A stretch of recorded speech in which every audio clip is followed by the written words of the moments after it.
System में आए कौन से दो बड़े बदलाव? देश भर में हैं आखिर कितनी प्राइवेट कारें? क्या 3,000 रुपए के टोल पास से ट्रेन की एसी बोगी भी पड़ जाएगी सस्ती? केंद्र की इस नीति से किसको होगा फायदा और किसको होगा नुकसान? हमारे देश में आजकल हर किसी के पास कार है, जिसके कारण लोग अब जब चाहें तब घूमने के लिए निकल जाते हैं। लेकिन घूमने से पहले अगर कोई सवाल सबसे पहले मन में आता है तो वो है कि हमारे रास्ते में कितने टोल टैक्स पड़ने वाले हैं। इसका हिसाब किताब आजकल लोग पहले से ही लगा लेते हैं ताकि उनका बजट ना हिल सके।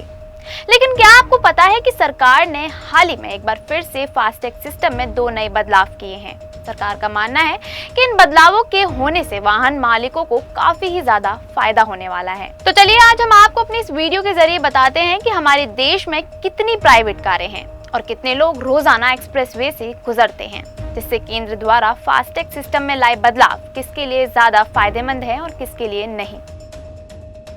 सबसे पहले बात की जाए देश में मौजूद टोटल प्राइवेट कारों की, तो आपको बता दें कि सियाम के मुताबिक भारत में 50 मिलियन से ज्यादा कार मौजूद हैं, जिनमें से ज्यादातर प्राइवेट कारें हैं।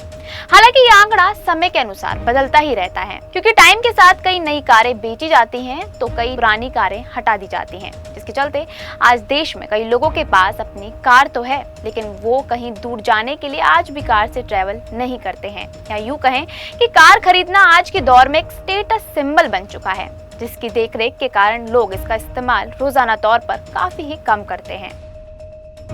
दरअसल भारत में आज भी कई तरह के लोग रह रहे हैं, जहां लोग अपनी आर्थिक स्थिति देखते हुए ही काम करना पसंद करते हैं, जिसके चलते भारत में आज भी कई लोग ऐसे हैं जो कार से ट्रेवल ना करके पब्लिक ट्रांसपोर्ट का इस्तेमाल कर रहे हैं। जिसे लेकर अनुमान है कि भारत में 70 से 80% से ज्यादा लोग कार से ट्रेवल करते हैं। बता दें कि मॉडर्न सिटीज में भी कई लोग ऐसे हैं जो पब्लिक ट्रांसपोर्टेशन, बाइक या फिर पैदल चलना ज्यादा मुनासिब समझते हैं।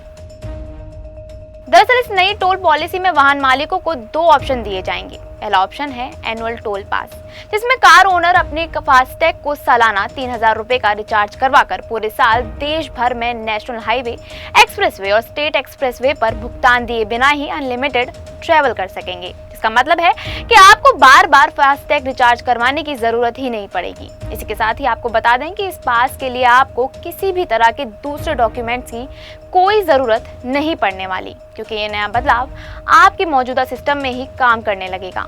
दूसरा ऑप्शन ये है कि दूरी के हिसाब से टोल भुगतान करना, यानी कि अगर कोई वाहन मालिक काफी ही कम दूरी तय करता है तो वो 50 रुपए प्रति 100 किलोमीटर की दर से टोल चुका सकता है। बता दें कि इस नए फास्टैग सिस्टम के आने के बाद लोगों को टोल प्लाजा पर ट्रैफिक जाम का सामना नहीं करना पड़ेगा और पेट्रोल डीजल की भी बचत होगी। इस नए बदलाव से टोल प्लाजा पर होने वाली फिजिकल रुकावटें हटा दी जाएंगी और उसकी जगह सेंसर पर चलने वाला सिस्टम लगाया जाएगा। इससे टोल टैक्स की वसूली ज्यादा सही तरीके से होगी और चोरी या धोखाधड़ी की घटनाएं भी काफी ही कम हो जाएंगी। साथ ही बैंकों को भी टोल चोरी रोकने के लिए ज्यादा ताकत दी जाएगी। इसके अलावा हाईवे पर टोल टैक्स पर कारों का लगने वाला जाम भी पूरी तरह से खत्म हो जाएगा, जिसके चलते वाहन मालिक सड़कों पर अपनी मर्जी के मुताबिक कार को दौड़ा सकेंगे और अपनी मंजिल पर समय से पहले पहुंच पाएंगे। जिसके चलते सरकार जल्द ही इस नए सिस्टम को लेकर पूरा प्लान और नियम जारी कर सकती है। लेकिन पूरे साल का 3,000 रुपए का पास वाला ये सिस्टम समझ से बाहर है। दरअसल भारत में कई बार लोग ये सवाल करते हैं कि जब ट्रेन का एसी टिकट सस्ता मिल जाता है तो कार से यात्रा करने पर टोल टैक्स इतना महंगा क्यों होता है। तो आपको बता दें कि इसके पीछे की कई वजहें हैं। सबसे पहली वजह यह है कि टोल टैक्स का इस्तेमाल सरकार सड़कें बनाने, उन्हें सही हालत में बनाए रखने और नई सुविधाएं जोड़ने के लिए करती है। दूसरी तरफ रेलवे को सरकार से सब्सिडी मिलती है, जिससे ट्रेन के टिकट सस्ते रहते हैं, खासकर सामान्य यात्रियों के लिए। इसके अलावा टोल टैक्स हर साल धीरे धीरे बढ़ता है, क्योंकि इसकी दरें महंगाई WPI के हिसाब से तय की जाती है। एग्जाम्पल के तौर पर आपको बता दें कि दिल्ली से जयपुर कार से जाने पर टोल करीब 500 से 550 तक लगता है, जबकि उसी रूट पर ट्रेन का एसी टिकट 300 से 400 रुपए के बीच मिल सकता है। वहीं बात की जाए दिल्ली से पटना जाने की, तो आपको बता दें कि कार से जाने से करीब 2500 रुपए तक का टोल टैक्स लगता है, जबकि ट्रेन की एसी टिकट मात्र 1200 रुपए तक की मिल जाती है। इसका कारण ये भी है कि ट्रेन में एक साथ हजारों लोग सफर करते हैं, जिससे खर्च बढ़ जाता है। जबकि कार एक निजी वाहन है और उसका पूरा खर्च यात्रियों को ही उठाना पड़ता है। इसलिए कुल मिलाकर ट्रेन का टिकट सस्ता और कार का टोल टैक्स महंगा लगता है।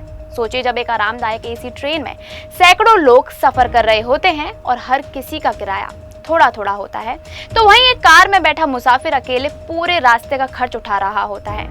यही फर्क टोल टैक्स और ट्रेन टिकट के दाम में नजर आता है। कार चलाना सिर्फ सफर नहीं बल्कि एक प्राइवेट सुविधा है जिसकी कीमत चुकानी पड़ती है।